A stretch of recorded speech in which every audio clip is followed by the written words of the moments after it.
Our constitutional provisions do not provide for a review by the court or an appeal in a court of law after the final decision has been made by the Election Commission of Pakistan on the selection of a caretaker, Chief Minister or Prime Minister.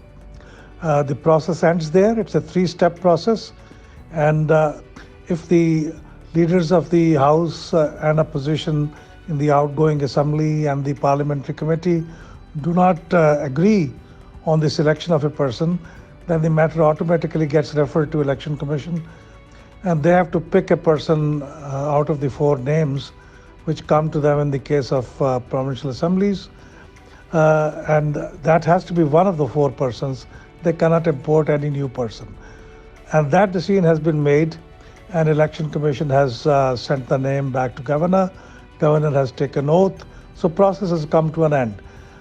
So most likely, and as most of the people in the legal community also agree, that this cannot be challenged, or at least it cannot be successfully challenged, and that's the end of the process, because time is very short for the election schedule. Within 90 days they have to hold, and the process has already started.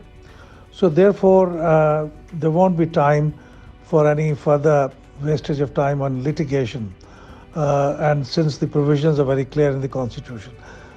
But I think that if the Supreme Court of Pakistan takes up the matter, and if it is in that frame of mind as it was the case when case of 20 members of PTI of Punjab Assembly, their defection was being discussed, and at that time 5-member bench of the Supreme Court decided that not only that these people will be defected, but also that their vote will not be counted.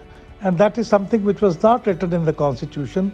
And 2 members of the bench differed with that, and they said it is just like rewriting the Constitution or reading into the Constitution. So I suspect that there may be a possibility, though remote one, that if the petition goes before the Supreme Court, and Supreme Court is in that same frame of mind, thinks that the caretaker government, the spirit of the Constitution has to be neutral. It should be non-partisan. And if the evidence is produced before the Supreme Court that the person selected is partisan, is not neutral, then Supreme Court may give a different kind of order. Chances are remote, but there is a possibility.